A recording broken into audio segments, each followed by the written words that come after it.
Good morning. I pray to our Lord and Savior, Jesus Christ, that you all are doing well and that this reading will be a blessing to you all because it is the divinely inspired word of our Lord and Savior, Jesus Christ.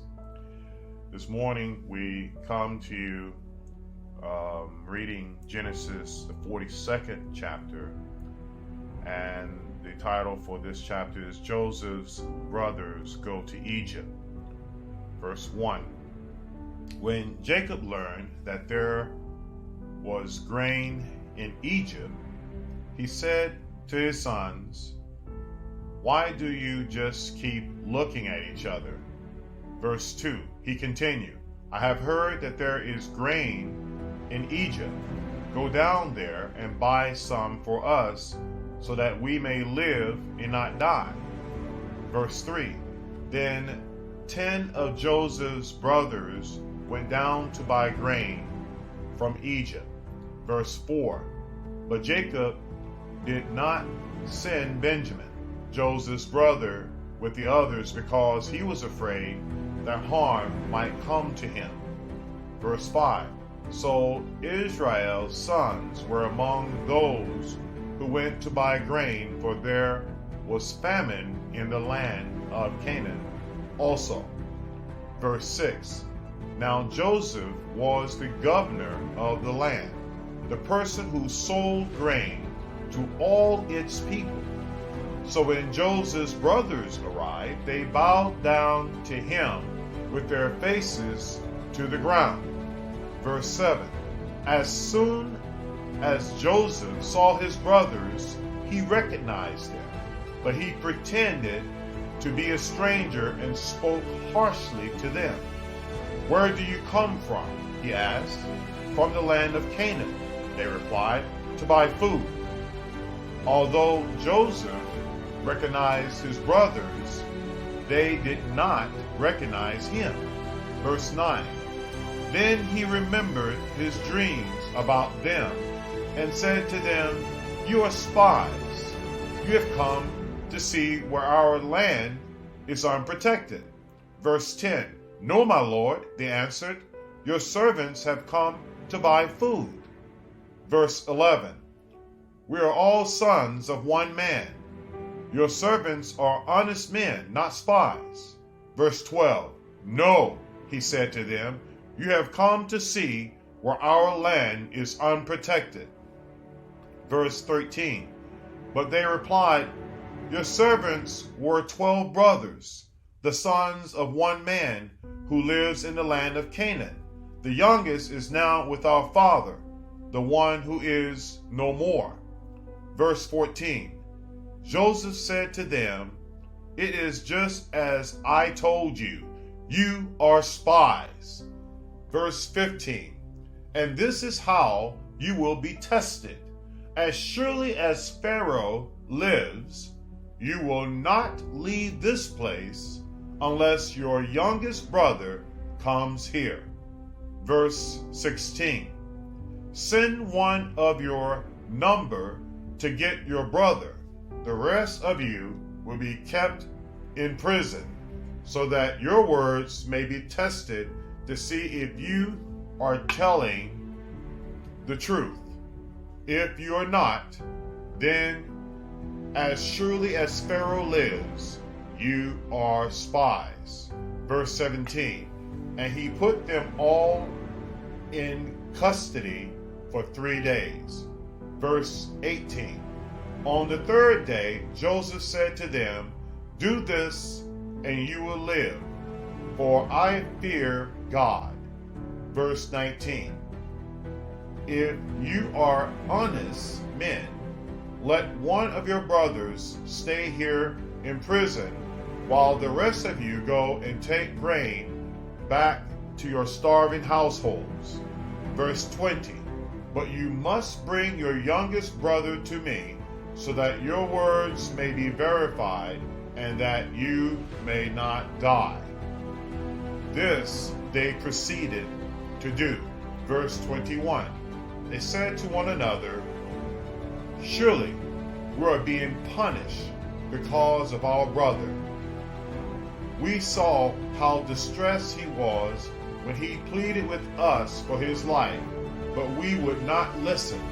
That's why this distress has come on us. Verse 22. Reuben replied, "Didn't I tell you not to sin against the boy? But you wouldn't listen.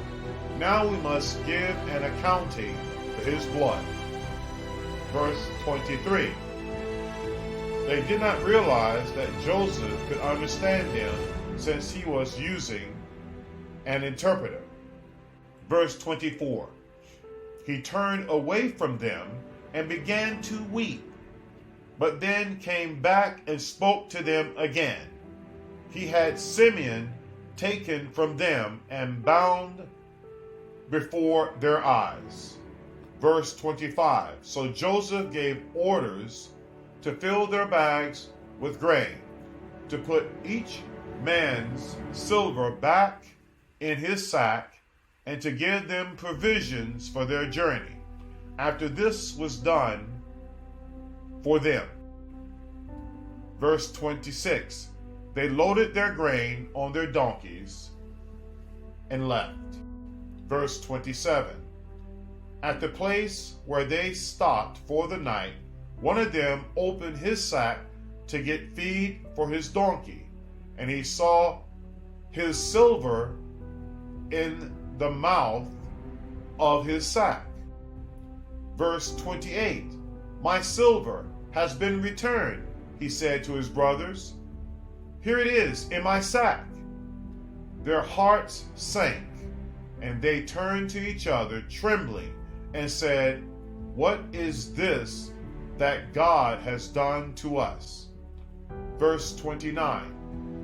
When they came to their father Jacob in the land of Canaan, they told him all that had happened to them.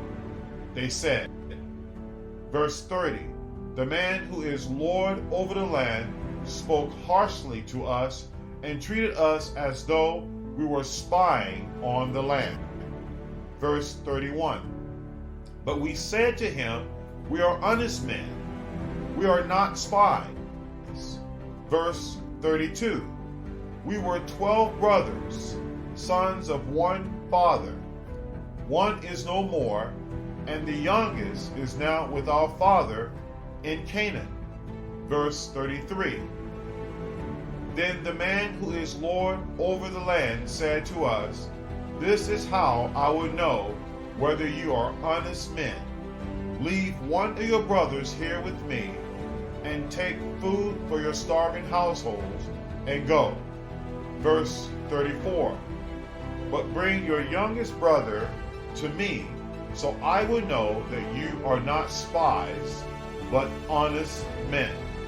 Then I will give your brother back to you, and you can trade in the land.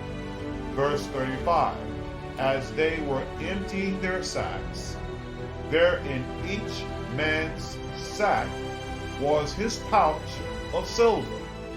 When they and their father saw the money pouches, they were frightened. Verse 36, their father Jacob said to them, you have deprived me of my children.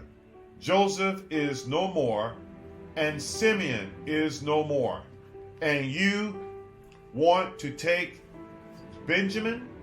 Everything is against me.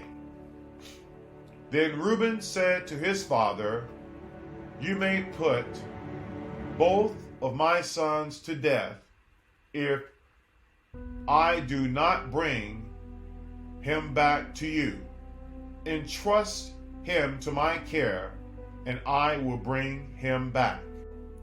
Verse 38, but Jacob said, my son will not go down there with you. His brother is dead, and he is the only one left.